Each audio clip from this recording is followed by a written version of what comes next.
Hello guys, मेरा नाम है मानो और आपका स्वागत है आपके अपने यूट्यूब चैनल पे। तो गाइज़ मैं फिर से एक बार आ गया हूँ आपके लिए WWE की एक मसालेदार और चटपटी न्यूज़ लेकर। तो गाइज़ इस वीडियो में हम बात करने वाले हैं the one and only Roman Reigns के बारे में। गाइज़ इस वीडियो में हम रोमन रेंस के लाइफ के एवरी मोमेंट को कवर करेंगे और इस वीडियो में हम आपको बताएंगे कि रोमन रेंस कैसे WWE के सबसे बड़े फेस बने, जबकि उनका करियर WWE में कुछ था ही नहीं, जबकि वो WWE में रेसल ही नहीं करना चाहते थे, बल्कि वो किसी और जगह किसी और स्पोर्ट में अपना नाम बनाना चाहते थे। बट अनफॉर्चुनेटली रोमन रेंस को कैसे आना पड़ा WWE में, तो इसी के बारे में हम इस वीडियो में जानेंगे। और गाइस इस वीडियो में 2024 में रोमन रेंस के नेटवर्थ एंड एवरीथिंग के बारे में बात करेंगे। तो चलिए गाइस वीडियो की शुरुआत करते हैं। तो गाइस वीडियो की शुरुआत कुछ ऐसी होती है कि रोमन रेंस का जो रियल नेम है वो है लियोटी जोसेफ एनॉय। मतलब रोमन रेंस की जो सर नेम है वो है एनॉय। रोमन रेंस उनका स्टेज नेम है।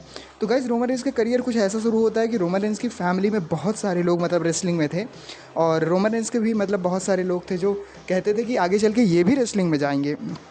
बट गाइज हुआ कुछ ऐसा कि रोमन रेंस का इंटरेस्ट जो था वो रेसलिंग में था नहीं, तो उनको सबसे ज़्यादा पसंद था बेसबॉल, और वो बेसबॉल ही खेलना चाहते थे। तो गाइज रोमन रेंस जो थे वो यूएसए के एक टीम में, कैलिफोर्निया की टीम में वो एज अ सेलेक्ट भी हो गए थे नेशनल लेवल पे बेसबॉल के लिए।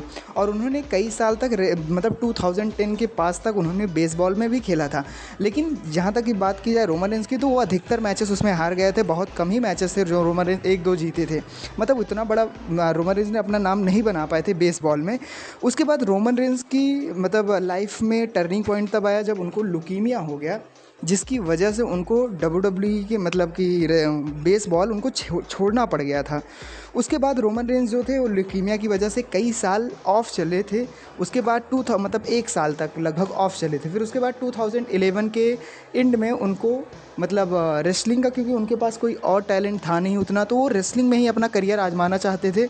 तो उन्हें रेसलिंग में उस वक्त FCW चलता था WWE का, जिसको बाद में बदल के NXT नाम किया गया।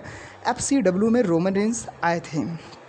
उसके बाद रोमन रेंस वहाँ पर भी बहुत सारे मैचेस रेसल किए थे, लेकिन अधिकतर मैचेस रोमन रेंस हार गए थे। उतना बड़ा वहाँ भी रोमन रेंस सक्सेस नहीं हुआ। उसके बाद WWE ने एक FCW को चेंज करके NXT बना दिया, जहाँ पर रोमन रेंस कई सारे मैचेस रेसल किए थे, और वो अपना पहला मैचेस वहीं रेसल किए थे, वो भी चड्डी पहन के, नॉट हिज रियल बॉटम और जैकेट में, बल्कि वो चड्डी में वहाँ पर रेसल किए थे, जो कि फ़ैन उतना जानते नहीं थे। और रोमन रेंस का नाम वहाँ पर लियोकी था।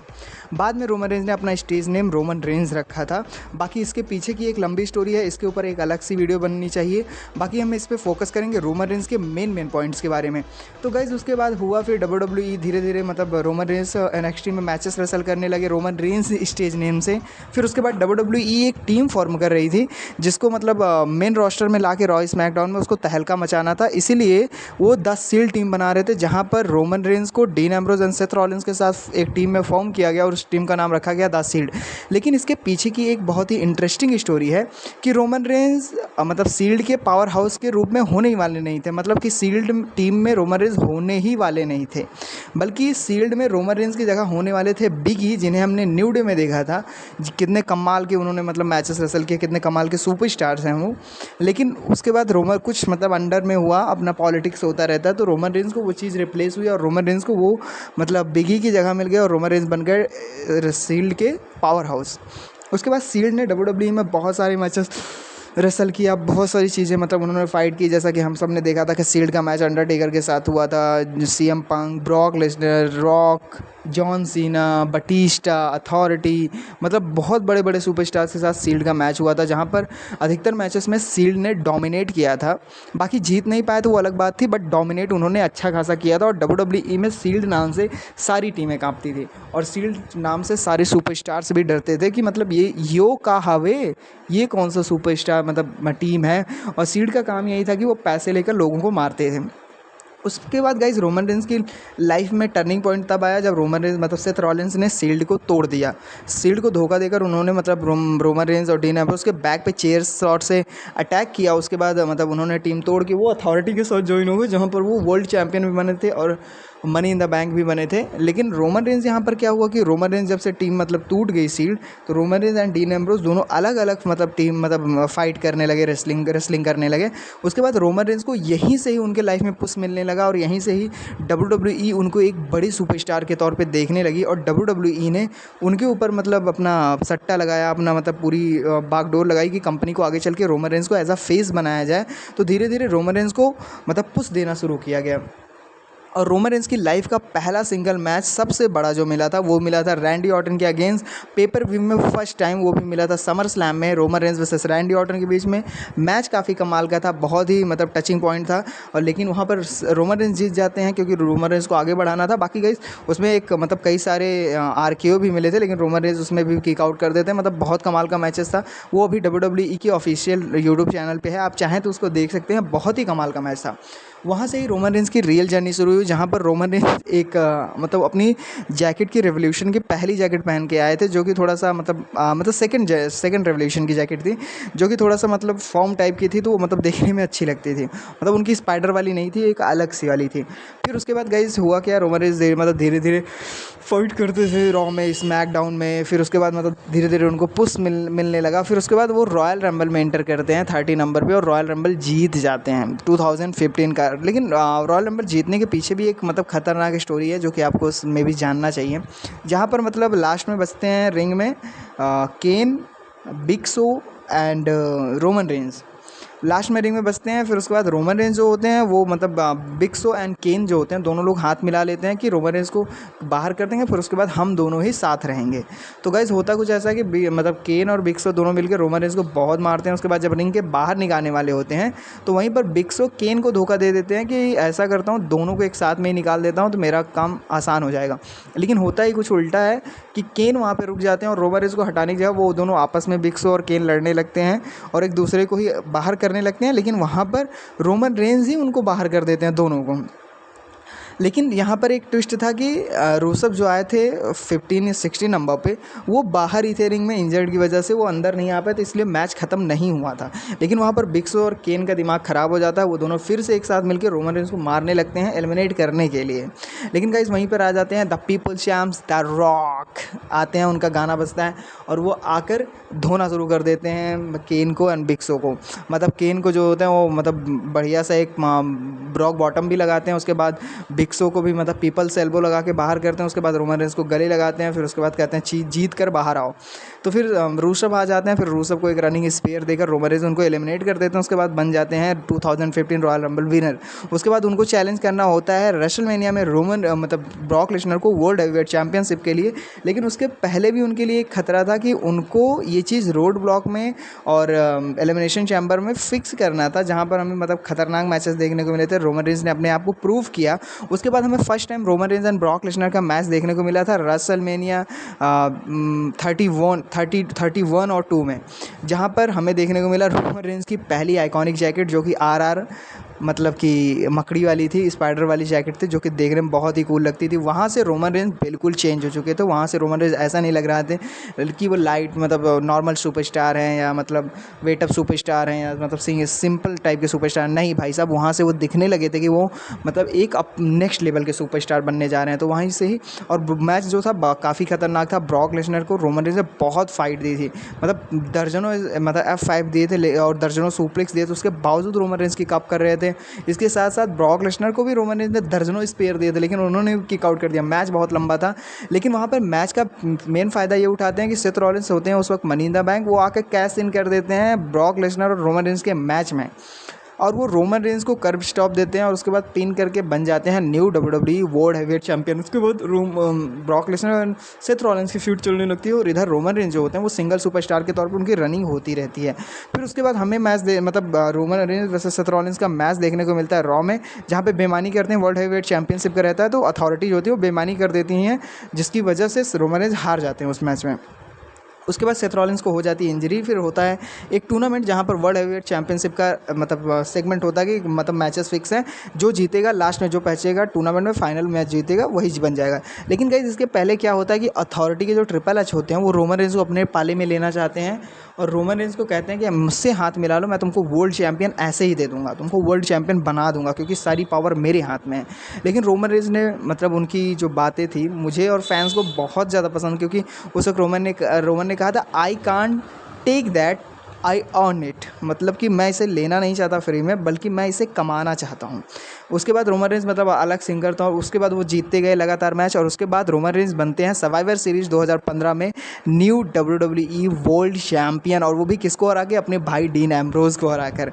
गाइस उसके बाद उसी मैच में मतलब प्रॉब्लम क्या होती है कि फिर से मनी इन द बैंक होते हैं सेमस, जो कि आते हैं कैश इन करते हैं और रोमन रेंस को हराकर तुरंत ही बन जाते हैं न्यू वर्ल्ड चैंपियन। मतलब 5 मिनट का रेन होता है रोमन रेंस का, उसके बाद न्यू वर्ल्ड चैंपियन बन जाते हैं सेमस। उसके बाद रोमन रेंस एंड सेमस की रेवरली चलती है अच्छी खासी, फिर जिसमें मतलब हमें कई सारे जैसे TLC में मैच देखने को मिलता है, बैटल ग्राउंड में देखने को मिलता है, जहाँ पर उस वक्त सेमस ने एक टीम फॉर्म की थी जिसका नाम था लीग ऑफ नेशन, जिसमें किंग बैरेट थे, अल्बर्टो डेल रियो थे, रूशेफ थे और सेमस थे, जो मिलकर रोमन रेंस को बहुत मारते थे। उस वक्त मतलब टैग टीम मैचेस बहुत जल्दी ज़्यादा चलता था, 4 वर्सेस 4 वाला, जैसे कि उधर सेथ रॉलिंस उधर जैसे सेमस होते थे, रूशेफ होते थे, अल्बर्टो डेल रियो होते थे, किंग बैरेट होते थे, और इधर होते थे Dean Ambrose, Roman Reigns and Usos, Jey and Jimmy Uso दोनों होते थे।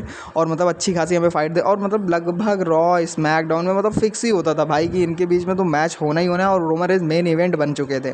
मतलब उनका शुरू में एक सेगमेंट होता था, फिर उसके बाद मेन इवेंट होता था, फिर उसके बाद और डीन एम्ब्रोज जाने जाते थे इंटरकॉन्टिनेंटल चैंपियन के लिए। भाई साहब वो इंटरकॉन्टिनेंटल चैंपियन ऐसा लगता था डीन एम्ब्रोज का ही है, उनके पास ही ऑलवेज रहता था। और टैग टीम चैंपियन होते थे उसोस, और रोमन रेंस बनना चाहते थे वर्ल्ड चैंपियन, जो कि मतलब देखने में काफ़ी कूल लगता था, काफ़ी मतलब मज़ेदार चीज़ें थी, काफ़ी देखने में मतलब मज़ा आता था। फिर उसके बाद होता कुछ ऐसा है, मतलब WWE का जो प्लान होता है वो रोमन रेंस को जिताने का होता है। तो रोमन रेंस TLC में, जो कि मतलब क्रिसमस पे था 2014 और 15 एंड 16 में, वहाँ पर रोमन रेंस हरा कर मतलब 15 इन रहता, तो वहाँ पर रोमन रेंस सेमस को हराकर बन जाते हैं न्यू वर्ल्ड चैम्पियन। और उसके बाद ही वहीं से हमें स्टोरी देखने को मिलती है the authority versus Roman Reigns का सिंगल मैच। मतलब WWE में जिस सुपरस्टार को आगे बढ़ाना होता है, WWE उसकी जो फाइट होती है वो पावर के अगेंस्ट करा देती है, अथॉरिटी के अगेंस्ट करा देती है, खुद WWE के अगेंस्ट उसकी स्टोरी लाइन चलाई जाती है। तो रोमन रेंस की वहीं से स्टोरी शुरू होती है Roman Reigns versus the authority की, जिसमें अथॉरिटी में ट्रिपल एच, विंस मतलब पूरी मैकमैन फैमिली और ट्रिपल एच होते हैं। जहाँ पर रोमन रेंस मतलब मैच जीत जाते हैं, तो उसके बाद ट्रिपल एच आते हैं उनको मतलब कंग्रेचुलेट करने के लिए, लेकिन रोमन रेंस उनको बहुत मारते हैं, स्पेयर भी देते हैं, मतलब बहुत अच्छी खासी तगड़ी बीट देते हैं, जिसकी वजह से ट्रिपल एच इंजर्ड हो जाते हैं। और वहाँ से शुरू होती है ये वाली स्टोरी, जहाँ पर Vince McMahon and Stephanie McMahon आते हैं, और दोनों आके मतलब रोमन रेंस को मतलब बहुत बहुत इंसल्ट करते हैं, और स्टेफनी मैकमैन कई बार तो थप्पड़ भी मारती हैं, रोमन रेंस हाथ भी उनके पकड़ लेते हैं।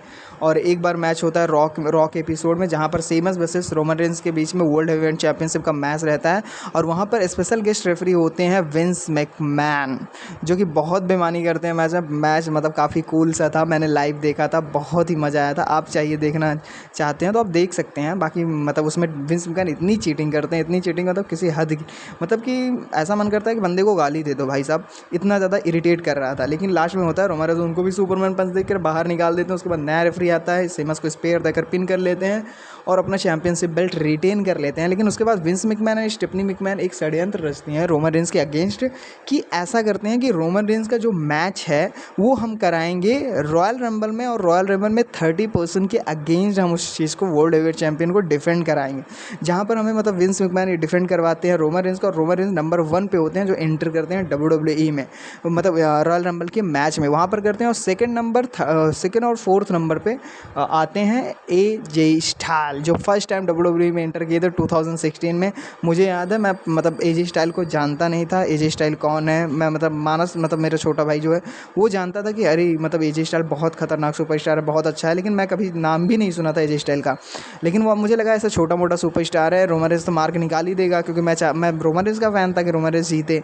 और मतलब आया AJ स्टाइल लास्ट तक थे, लेकिन लास्ट में मतलब कुछ ऐसा होता है कि सेथ रॉलिंस मतलब वहाँ पर ट्रिपल एच भी आते हैं, जो कि फुल अपने गिमिक में होते हैं, आके मतलब रोमन रेंस के साथ लड़ाई होती है, जहाँ पर रोमन रेंस मतलब एलिमिनेट कर देते हैं ट्रिपल एच, और उसके बाद डीन एम्ब्रोज को भी कर देते हैं। उसके बाद बन जाते हैं triple H new world champion. उसके बाद रोड ब्लॉक में हमें मैच देखने को मिलता है dean Ambrose versus triple H के बीच में। और रोमन रेंस का जो था मतलब उनको एलिमिनेशन चैम्बर में 6 मैन में मैच देखने को मिलता है, जहाँ पर नंबर 1 कंटेंडर का मैच रहता है कि वही फेस करेगा वर्ल्ड हेवीवेट चैंपियनशिप के लिए रेसलमेनिया पे, जिसमें रोमन रेंस जीत जाते हैं और फिर से चैलेंज करते हैं मतलब ट्रिपल एच को रेसलमेनिया में for the world heavyweight championship, जहाँ पर डिफेंड करते हैं। भाई साहब एंट्री तो बहुत कूल की थी, एंट्री तो मतलब मत पूछो कितनी कमाल की थी। रोमन रेंस का वो जैकेट हो, रोमन रेंस का वो सुपरमैन पंच हो एंट्रेंस में, या ट्रिपल एच की बाइक हो स्टेफनी मैकमैन की, मतलब कूल वाली चीज़ें हों, मतलब बहुत ही ज़्यादा पसंद आती हैं। उसके बाद होता है कि रोमन रेंस उस मैच में जीत जाते हैं। मैच बहुत हाइपफुल था, बहुत ही एंटरटेनिंग था, आप चाहें तो देख सकते हैं। उस मैच में मतलब रिजल्ट होता है कि रोमन रेंस फिर से वर्ल्ड चैंपियन बन जाते हैं। फिर उसके बाद रोमन रेन के मतलब रेंज जो रहते हैं उसको मतलब टाइटल कई दिन तक होल्ड किए रहते हैं। लेकिन उसके बाद होता क्या है कि रोमन रेंस को लुईकीमिया हो जाता है, जिसकी वजह से रोमन रेंस को मतलब अपना टाइटल जो होता है वो मतलब रोमन रेंस को उस वक्त लुकीमिया नहीं होता, वो टाइटल रेन करते रहते हैं वर्ल्ड चैंपियन। लेकिन इसके बाद ही हमें मनी इन द बैंक में देखने को मतलब मनी इन द बैंक एक मैच पहले देखने को मिलता है, जहाँ पर रोमन रेंस अपना टाइटल डिफेंड किए रहते हैं एजे स्टाइल के अगेन में भी। तो वहाँ पर आ जाते हैं सेथ रॉलिंस, जब मैच खत्म हो जाता है सेथ रॉलिंस आकर मतलब पेडिग्री दे देते हैं, जहाँ से हमें रोमन रेंस जैसे सेथ रॉलिंस की फ्यूड देखने को मिलती है। फिर उसके बाद होता कुछ ऐसा है कि रोमन रेंस जो होते हैं वो मतलब सेथ रॉलिंस को जो होता है वो चैलेंज करते हैं, और वो भी मनी इन द बैंक में। और इधर डीन एम्ब्रोस जो होते हैं वो मनी इन द बैंक बन जाते हैं, मनी इन द बैंक में mister money in the bank बन जाते हैं मनी इन द बैंक के पेपर व्यू में। उसके बाद Roman Reigns versus Seth Rollins का जो मैच होता है उसमें सेथ रॉलिंस हरा देते हैं रोमन रेंस को, बन जाते हैं न्यू वर्ल्ड चैंपियन। लेकिन प्रॉब्लम होती है कि उसी रात डीन एम्ब्रोस भी mister money in the bank बने थे, जो कि कैश इन कर देते हैं और डीन एम्ब्रोस को मतलब सेथ रॉलिंस को हरा कर बन जाते हैं न्यू वर्ल्ड चैंपियन। उसके बाद हमें इन तीनों का मैच देखने को मिलता है सर्वाइवर सीरीज़ में, बैटल ग्राउंड या सर्वाइवर सीरीज़ में, जहाँ पर डीन एम्ब्रोस जो होता है रिटेन कर लेते हैं अपना वर्ल्ड हेवीवेट चैंपियन। उसके बाद हमें रोमन रेंस का मतलब एक सिंगल रन देखने को मिलता है डब्ल्यूडब्ल्यूई में, और बहुत ही ज़्यादा डाउनफॉल था उस वक्त रोमन रेंस का। रोमन रेंस मतलब नॉर्मल से मैचेस हार जा रहे थे, जबकि फिन बैलर जो थे वो एनएक्सटी से आए हुए थे, मतलब छोटे सुपरस्टार थे, लेकिन उनसे भी रोमन रेंस हार जाते हैं यूनिवर्सल चैंपियन के टूर्नामेंट में। उसके बाद बहुत दिनों तक रोमन रेंस मतलब नहीं चलते फिर। लेकिन रोमन रेंस की जब राइवलरी अच्छी खासी शुरू होती है, जैसे कि उसी बीच रोमन रेंस की राइवलरी चलती है उनके साथ ब्रॉन स्ट्रोमन के साथ। लेकिन फिर उसके बाद जब मतलब ब्रॉक लेसनर बन जाते हैं यूनिवर्सल चैंपियन, तो रोमन रेंस की फ्यूड यूनिवर्सल चैंपियन के साथ चलती है। और कई बार तो रोमन रेंस हार भी जाते हैं ब्रॉक लेसनर से 1-2 बार। लेकिन उसके बाद होता क्या है कि मतलब रोमन रेंस की लाइफ में बहुत ही खतरनाक मतलब ऐसे स्पॉट देखने को मिले। चाहे हम बात करें बैटल 4-वे मैच की जो कि हुआ था समर स्लैम में, जहाँ पर Braun Strowman, Samoa Joe, Roman Reigns and Brock Lesnar थे, जहाँ पर ब्रॉक लेसनर रोमन रेंस को पिन करके रिटेन कर लेते हैं अपना चैंपियनशिप बेल्ट। उसके बाद हमें देखने को मिलता है Brock Lesnar versus Roman Reigns के बीच में क्राउन जूल्स में मैच, जहाँ पर मतलब भाई साहब बहुत खतरनाक मैच था, जहाँ पर मतलब अनफॉर्चुनेटली जीत जाते हैं ब्रॉक लेसनर। लेकिन उस मैच में जीतना था रोमन रेंस को, लेकिन कैसे भी मतलब ब्रॉक लेसनर जीत जाते हैं, रेफरी मिस्टेक होती है जिसकी वजह से रोमन रेंस मतलब टाइटल नहीं जीत पाते। लेकिन उसके बाद फिर फिक्स होता है match Roman Reigns versus Brock Lesnar का मैच, वो भी समर स्लैम में, जहाँ पर रोमन रेंस मतलब उस रसलमेनिया में फिर उसके बाद रोमन रेंस रसलमेनिया में भी ब्रॉक लेसनर रोमन रेंस को हरा देते हैं। और भाई साहब बहुत ब्लडीएस्ट मैच था, इतना ज़्यादा ब्लड था कि मतलब पूछो ही मत। फिर उसके बाद हमें Roman Reigns and Brock Lesnar का मैच देखने को मिला सर्वाइवर सीरीज़ में, जहाँ पर हमें देखने को मिला कि रोमन रेंस जो होते हैं वो ब्रॉक लेसनर को हरा कर बन जाते हैं न्यू यूनिवर्सल चैंपियन। फिर उसके बाद रोमन रेंस को लुकीमिया हो जाता है, रोमन रेंस डब्ल्यूडब्ल्यूई से ऑफ चले जाते हैं मतलब कई दिनों के लिए। उसके बाद रोमन रेंस बैक करते हैं जब फील्ड वर्सेस ब्रॉन स्ट्रोमन के बीच में यूनिवर्सल चैंपियन का मैच होता है, और फील्ड को आते ही स्पेयर तगड़ा लगा के रोमन रेंस बता देते हैं कि शेर फिर से वापस आ गया। और भाई साहब इस बार रोमन रेंस सुपरमैन वाले गिमिक में नहीं बल्कि बैड एज वाले में, आई एम द वन वाले गिमिक में आते हैं, जहाँ पर वो ट्राइबल चीफ बन रहे होते हैं।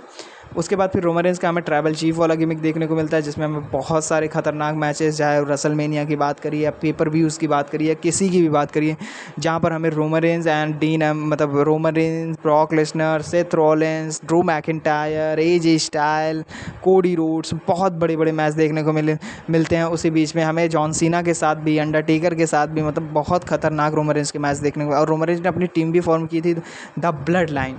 उसके बाद होता कुछ है गाइस कि रोमन रेंस का मतलब अभी जब रेसलमेनिया 40 में मैच होता है कोडी रोड्स के साथ, वहाँ पर रॉक आते हैं रोमन रेंस की हेल्प के लिए, लेकिन वो भी हेल्प नहीं कर पाते और कोडी रोड्स हरा के रोमन रेंस का यूनिवर्सल चैंपियनशिप का जो 1331 दिन का टाइटल रेन था उसको ख़त्म कर देते हैं और खुद बन जाते हैं न्यू यूनिवर्सल चैंपियन। उसके बाद से ही हमें डब्ल्यूडब्ल्यूई में रोमन रेंस ऑफ चलते हुए दिखाई दे रहे हैं।